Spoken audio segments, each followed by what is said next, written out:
Assalamualaikum warahmatullahi wabarakatuh. Waalaikumsalam warahmatullahi wabarakatuh. Ya, terima kasih ya kepada anak-anak ibu yang masih mengikuti live Zoom pada hari ini ya.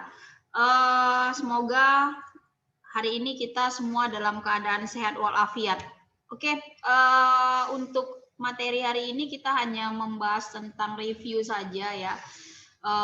Pembelajaran kita baik itu 2 minggu yang lalu maupun minggu yang lalu, karena minggu ini kita itu ada ulangan harian ya. Jadi di psikologi kalian sudah bisa mengerjakan ulangan harian. Saya hanya memberikan waktu itu 20 menit untuk mengerjakannya. Jadi ada 10 soal pilihan berganda di mana satu soal itu hanya mempunyai waktu 2 menit saja untuk mengerjakan. Jadi kerjakan baik-baik ya. Jadi ada pengulangan itu di pengulangan hanya saya berikan di 1 kali. Jadi total pengerjaan itu hanya 2 kali. Jadi pergunakan waktu kalian dengan sebaik-baiknya. Baik, sebelum saya mereview pembelajaran pada hari ini, jadi ada baiknya kita berdoa terlebih dahulu. Semoga apa yang kita laksanakan ya, apa yang kita pelajari hari ini semuanya berkah dan bermanfaat untuk kita semua. Doa kita mulai.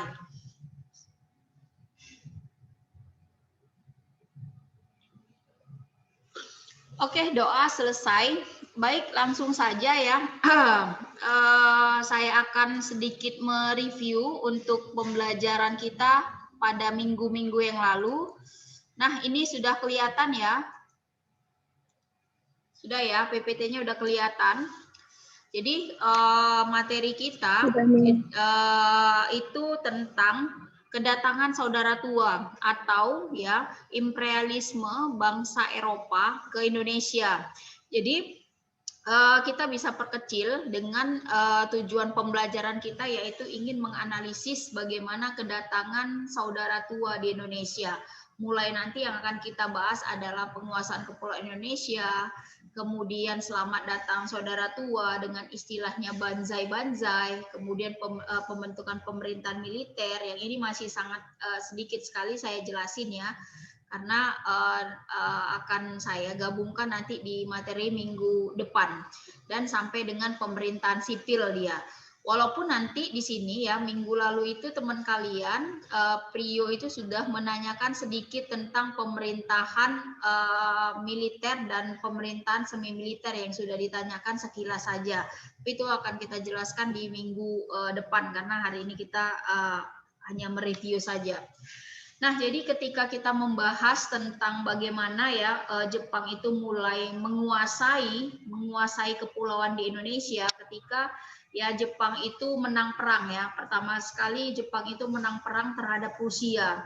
Jadi semangat bangsa-bangsa di Asia itu mulai memuncak ketika Jepang ya, yang notabene berada di dalam kawasan Asia, bisa mengalahkan ya, bisa menjatuhkan salah satu negara superpower di dunia dan mengalahkannya. Walaupun pada saat itu kita ketahui bersama bahwasanya memang kekuatan Rusia pada saat itu sedang lemah, karena memang sedang berperang ya. Negara-negara itu sedang berperang pada saat itu. Lalu Jepang itu karena memang sekutunya adalah Nazi Jerman, jadi dapat dengan mudah saja mengalahkan Rusia. Tetapi hal ini itu dimanfaatkan oleh Jepang. Artinya apa? Dimanfaatkan untuk melakukan sebuah propaganda untuk bangsa-bangsa yang ada di Asia supaya bangkit untuk melawan bangsa-bangsa di Eropa, yang pada saat itu memang bangsa-bangsa Eropa itu memang dominan melakukan imperialisme dan kolonialismenya di negara-negara Asia. Nah, setelah itu nanti Jepang mulai memberanikan diri untuk melakukan penyerangan terhadap pelabuhan ataupun pangkalan militer angkatan laut ya milik Amerika Serikat yang bernama Pearl Harbor. Nah, jadi di sini seperti yang saya jelasin bahwasanya tidak ada ultimatum yang diberikan Jepang terhadap tentara Navy Amerika pada saat itu. Jadi dengan mudahnya memang Jepang itu mampu melakukan penyerangan-penyerangan dan memenangkan, ya kan? Karena apa? Tidak ada memang sebelumnya ultimatum. Nah, hancur leburlah pelabuhan Pearl Harbor ini.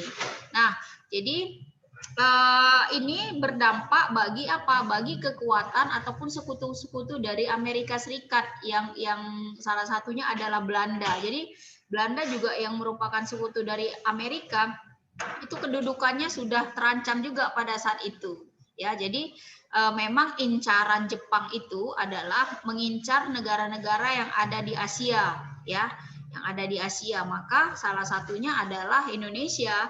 Dan ketika dia melihat ya daerah-daerah jajahan si Belanda yang ada di Indonesia, ini semakin tertariklah Jepang untuk masuk ke Indonesia. Karena apa? Dia melihat bahwasanya sumber daya alam di Indonesia itu bisa ya dipakai untuk persiapan perang, ya, persiapan perang di Asia Timur Raya namanya. Jadi perang Asia Timur Raya ini adalah perang yang memang sangat menentukan sekali bagi apa? Bagi kedudukan Jepang pada saat itu. Nah, karena memang si Belanda memang keadaannya sama seperti tadi Rusia, memang sedang lemah, ya kan, akhirnya dapat dengan mudah Belanda ini ditaklukkan oleh Jepang. Nah, jadi daerah-daerah yang pertama ditaklukkan Jepang itu adalah di Kalimantan Timur, ya, di daerah Tarakan. Nah, kenapa? Karena daerah ini adalah daerah yang sangat banyak sekali sumber daya alamnya berupa batu baranya. Nah, ini sangat bermanfaat untuk Jepang, untuk kebutuhan perang Jepang. Oke, jadi akhirnya ya dikuasailah Tarakan, tapi seperti yang saya katakan bahwasanya apa? Tarakan mampu dikuasai oleh Jepang, tapi Belanda juga nggak bodoh. Artinya Belanda juga punya strategi. Jepang punya strategi, Belanda juga punya strategi. Kalau Jepang ingin menguasai Tarakan karena sumber daya alamnya, maka Belanda menghancurkannya dengan membakar ladang-ladang minyak milik yang berada di Tarakan, sehingga Jepang ini nggak bisa menguasai di sana karena udah habis ladang-ladang minyak itu dibakar oleh Belanda pada saat itu. Nah, jadi ini juga nggak menyurutkan Jepang untuk menguasai di Indonesia, walaupun ladang-ladang di sana sudah dibakar, tapi masih banyak daerah-daerah di Indonesia yang bisa dimanfaatkan oleh Jepang untuk persiapan di Perang Asia Timur Raya. Nah, jadi nanti Belanda itu dia ada membuat sebuah aliansi ataupun sebuah komando gabungan, ya. Jadi komando gabungan ini meliputi dari negara-negara yang ada di Eropa, ya, nama negaranya itu disingkat dengan ABDACOM, Amerika, British, Dutch, dan Australia. Nah, jadi 4 negara ini itu adalah 4 negara yang sebenarnya nanti akan membantu Belanda, tetapi pada akhirnya memang negara-negara ini nggak mampu. Memang pada saat itu kekuatan Jepang memang sangat kuat sekali, sehingga ya ABDACOM ini juga nggak dapat membendung ya kekuatan kekuatan Jepang untuk menguasai daerah-daerah yang ada di Indonesia dan juga negara-negara yang ada di Asia, termasuklah nanti kita bisa lihat Birma ataupun Burma, ya, itu menjadi daerah kekuasaan si Jepang. Nah, kemudian karena memang keadaan Belanda ini lemah, nah ini menyebabkan nanti tentara Belanda nggak mampu melawan lagi dan kemudian menyerah tanpa syarat di Kalijati. Jadi perjanjian ini dikenal dengan Perjanjian Kalijati, di mana perjanjian ini dihadiri oleh masing-masing perwakilan dari 2 negara tersebut, ya. Kalau misalnya dari Belanda itu diwakilkan oleh Jenderal Terpoten, kalau dari Jepang itu diwakilkan oleh Jenderal Imamura. Akhirnya sahlah ya wilayah kekuasaan Belanda, ya, wilayah-wilayah jajahan Belanda itu dikuasai oleh Jepang pada saat itu melalui perjanjian Kalijatinya. Oke, nah itu dia. Nah, jadi kita bisa lihat nanti ya, Jepang itu mulai berkembang menjadi negara industri dan menjadi negara yang imperialis. Nah, maka dari itu nanti akhirnya Jepang itu membutuhkan daerah-daerah daerah-daerah baru penghasil dari sumber-sumber batu bara alam ya. Kemudian Jepang juga membutuhkan apa? Sumber daya manusianya untuk dijadikan tentara-tentara perang. Nah, maka itu nanti memang untuk masuk kepada apa namanya ke Indonesia dan diterima itu Jepang harus punya strategi. Nah, strateginya yaitu dia menyatakan bahwasanya ya dia adalah saudara tua dari siapa? Dari bangsa Indonesia dan bangsa-bangsa yang ada di Asia. Nah, jadi untuk penyambutan Jepang ini di Indonesia itu Soekarno, kemudian Hatta dan tokoh-tokoh yang lain tidak mengetahui maksud awal ya, maksud sebenarnya dari si Jepang ini. Makanya ketika Jepang itu masuk ke Indonesia, dia pertama sekali adalah menemui tokoh-tokoh penting yang ada di Indonesia, termasuklah itu Soekarno dan Hatta. Dan kedua tokoh ini sangat menyambut sekali kedatangan Jepang. Kenapa? Ya karena Soekarno dan Hatta dan tokoh-tokoh yang lain merasa bahwasanya Jepanglah orang yang akan membebaskan mereka dalam belenggu penjajahan bangsa-bangsa Eropa. Nah, makanya karena kedua tokoh ini memang sangat sangat dikagumi, kemudian apapun yang dikatakan oleh kedua tokoh ini juga dituruti oleh bangsa Indonesia, maka ya Jepang itu mendapatkan hati tersendiri bagi bangsa Indonesia. Nah, jadi ketika Jepang itu masuk ke Indonesia itu dielulukan, disambut dengan istilah banzai-banzai, ya banzai-banzai yang dalam arti bahasa Indonesianya artinya adalah selamat datang saudara tua. Nah, banzai-banzai. Nah, jadi untuk ini juga ya dia membuat sebuah taktik lagi ya, di mana Jepang itu membuat bangsa Indonesia itu biar supaya yakin kalau Indonesia itu mau membantu Jepang dengan apa? Dengan nanti di Jepang sendiri ya, Jepang itu selalu memperdengarkan lagu Indonesia Raya di Jepang itu sendiri ya. Bukan saja Jepang tapi nanti di Indonesia lagu Indonesia Raya terus dikumandangkan. Nah, ini adalah salah satu taktik Jepang. Untuk apa? Ya, taktik Jepang untuk membantu ya bangsa Indonesia itu supaya membantu dan bersatu dengan Jepang. Nah, dan banyak lagi ya taktik-taktik Jepang ini untuk membuat bangsa Indonesia itu semakin percaya sehingga bangsa Indonesia itu membantu si Jepang. Nah, jadi kalau kita berbicara mengenai taktik Jepang. Nah, sampai nanti Jepang itu masuk di Indonesia, 1942 Jepang itu masuk ke Indonesia, 1943 itu mulai terjadi Romusa atau praktek kerja paksa di zaman Jepang. Nah, bangsa Indonesia itu masih terus diiming-imingin dengan apa? Ya dengan seperti misalnya Romusa, tenaga-tenaga Romusa itu selalu diiming-imingi mereka adalah pahlawan. Pahlawan di bagian mana? Di bagian mana? Pahlawan di bagian pembangunan bangsa Indonesia.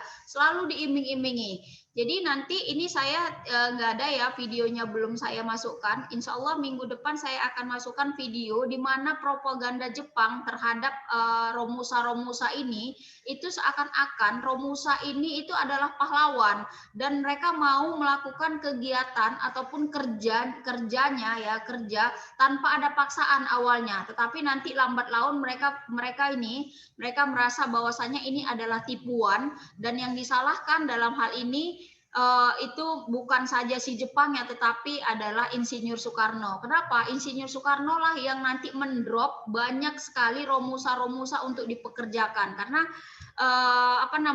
mungkin awalnya Soekarno ini sendiri nggak tahu ya kalau misalnya tenaga Romusa ini akan dipaksa, kemudian akan dijadikan tenaga yang tenaga-tenaga yang memang nggak dibayar, kemudian sangat memprihatinkan sampai dengan nanti tenaga Romusa ini mengirimkan surat kepada Soekarno apa yang telah diperbuat terhadap Romusa untuk yang akan dipekerjakan pada masa pendudukan Jepang. Nah, seperti itu. Oke, jadi karena hari ini hanya review, jadi kita hanya bercerita sedikit saja tentang bagaimana si Jepang ini melakukan propagandanya untuk menarik simpati dari bangsa Indonesia. Nah, kalian bisa lihat di layar ya, di PPT apa saja propaganda si Jepang ini untuk untuk supaya dia tuh lebih diterima di Indonesia. Nah, sebenarnya memang Jepang di awalnya itu memang bangsa Indonesia ini dia terpengaruh dengan sebuah ramalan ya. Bangsa Indonesia ini kan masih terbilang masih percaya dengan hal-hal yang berbau mitos dan lain sebagainya. Jadi sebuah ramalan ya yang dipercaya berasal dari sebuah kerajaan tua yang ada di Indonesia, yaitu kerajaan Hindu-Buddha yang bernama Kerajaan Kediri, di mana Kerajaan Kediri itu mempunyai seorang raja yang bernama Raja Jayabaya. Jadi Raja Jayabaya ini sangat terkenal sekali dengan ramalan-ramalannya. Jadi pada buku-buku, kitab-kitab yang dituliskan, baik itu kitab Pararaton dan kitab-kitab yang berbahasa Jawa, itu disebutkan bahwasanya Jayabaya itu selalu meramalkan hal-hal tentang masa depan.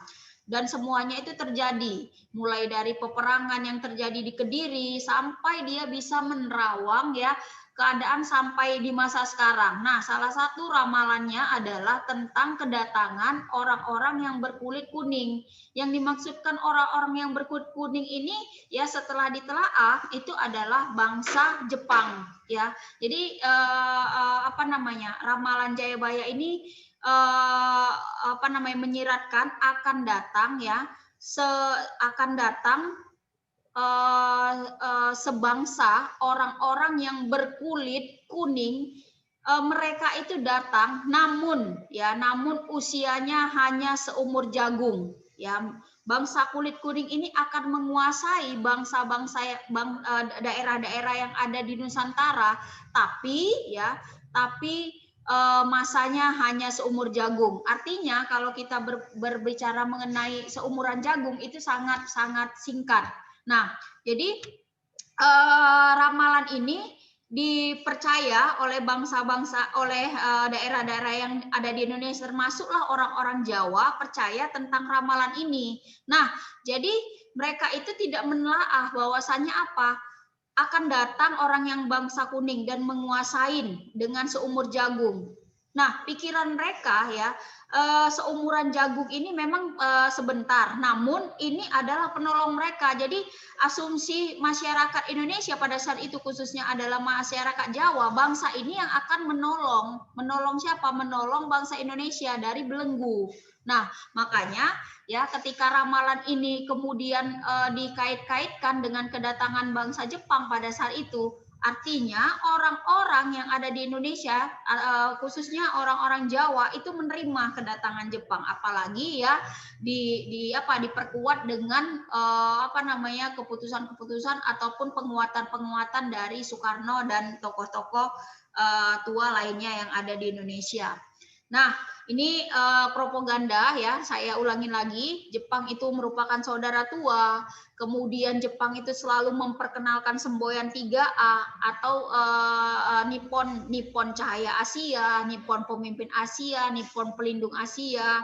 Nah, kemudian itu Jepang itu selalu menjanjikan kemudahan-kemudahan bagi bangsa Indonesia seperti menunaikan ibadah haji, kemudian menjual barang-barang dengan harga murah, sampai nanti dengan ya Jepang ini memperbolehkan organisasi Islam untuk berdiri ya. Saya udah menjelaskan juga di minggu yang lalu bahwasanya organisasi yang boleh berdiri pada saat itu adalah salah satunya organisasi MIAI, Majelis A'la Islam Indonesia. Ini boleh boleh berdiri pada saat itu.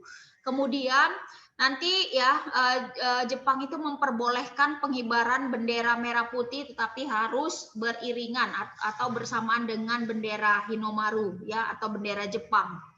Kemudian boleh menyanyikan lagu Indonesia Raya dan mulai adalah semangat kemerdekaan untuk bangsa Indonesia pada saat itu. Nah, ini adalah pembentukan militer, pemerintahan militer ya, pembentukan militer ini sudah saya jelaskan juga di minggu yang lalu. Jadi ada tiga daerah yang dijadikan pusat ya, pusat komando militer Jepang. Yang pertama ya, itu ada di Sumatera Barat, yaitu di pusat tinggi, pusat yang pertama. Kemudian pusat yang kedua nanti ada di Jakarta, dan pusat yang ketiga nanti militer ada di Makassar. Jadi ada 3 pusat militer. Di sini yang menjadi pusat, kemudian nanti yang pusat ini akan mendistribusikan ke daerah-daerah yang lain. Nah, kenapa mesti Bukit Tinggi? Kita akan lihat nanti di sana sejarahnya ya. Bukit Tinggi itu punya gua Jepang. Itu gua yang bisa kita lihat, gua yang menggambarkan ataupun sudah menggambarkan sebuah penjajahan tragisnya atau kejamnya penjajahan yang dilakukan oleh Jepang. Jadi gua di Bukit Tinggi ini ya, gua Jepang ini menjadi saksi bisu bagaimana tentara-tentara Jepang itu sangat tidak manusiawi untuk bangsa Indonesia sendiri. Bahkan nanti kalian bisa lihat sendiri ya, gua yang dibangun di Jepang ya, gua yang dibangun di Bukit Tinggi atau gua Jepang ini itu memang sengaja dibangun oleh orang-orang Jepang untuk tempat mereka itu persembunyian mereka, kemudian tempat militer dari Jepang. Dan untuk membangun gua Jepang ini itu bukan orang-orang Bukit Tinggi atau orang-orang Padang yang membangun gua Jepang ini, tetapi orang-orang yang berasal dari luar Sumatera Barat atau luar Padang. Hal ini ya dimaksudkan si Jepang agar ya Romusa ataupun tenaga paksa yang membangun gua Jepang ini yang berasal dari luar Padang, itu ketika mereka akan melarikan diri ya, bisa melarikan diri. Misalnya orang Jawa yang dipekerjakan di Bukit Tinggi ini atau di Sumatera Barat ini, di gua Jepang ini, melarikan diri dia. Kemudian dia berjumpa dengan orang Padang pada saat itu, maka dia nggak akan ngerti bahasa orang Padang dan sebaliknya. Orang-orang Padang ini juga nggak akan mengerti bahasa orang Jawa ini. Ini adalah strategi si Jepang ya sebenarnya. Makanya di setiap pusat-pusat tempat pembangunan Romusa dari Jepang ini itu tidak ada penduduk setempat yang dijadikan Romusa. Jadi sistemnya dia sistem silang. Misalnya orang Bukit Tinggi itu akan dipekerjakan di mana? Di daerah Nusa Tenggara Timur seperti itu. Jadi nggak ada yang bertempat di situ untuk menjadi Romusa. Supaya apa ya? Supaya itu bahasa juga mereka nggak mengerti, apa yang dikatakan nggak mengerti. Jadi ya udah biarkan aja seperti itu, nggak tahu apa yang dilakukan Jepang sebenarnya. Nah itu ya, ini tadi sudah pemerintahan itu dibagi ke dalam 3 pusat. Oke. Berikutnya nanti kita di sini ada undang-undang yang juga saya sudah menjelaskan ya. Undang-undang itu semuanya mempunyai haluan undang-undang yang berdasarkan ekonomi militer ya. Jadi ekonomi militer, penguatannya pada 2 sektor itu, ekonomi dan militer. Nah, ini ada departemen-departemen yang yang dibuat oleh Jepang.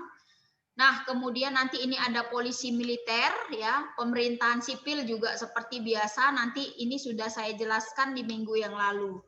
Oke, mungkin ini saja yang bisa saya jelaskan sekilas mereview pembelajaran kita di 2 minggu yang lalu dan minggu yang kemarin. Oke, tentang penguasaan Jepang di Indonesia ada pertanyaan?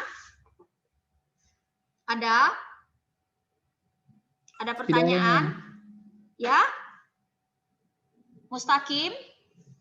Tidak ada, Mem. Ya, oke. Kalau tidak ada pertanyaan ya karena waktunya sudah selesai, saya akhiri saja pertemuan kita pada hari ini dan saya menyampaikan berulang kali, kerjakan psikologi kalian dengan baik ya. Jangan tidak kalian kerjakan karena itu adalah penentu kalian nanti untuk semester ini adalah semester penentu kalian naik atau tidaknya. Jadi kerjakan tugas-tugas dengan baik dan benar. Oke, demikian saja dari saya. Saya ucapkan terima kasih atas pertemuan ini. Semoga kita dalam keadaan sehat walafiat. Assalamualaikum warahmatullahi wabarakatuh. Waalaikumsalam warahmatullahi wabarakatuh. Waalaikumsalam warahmatullahi wabarakatuh.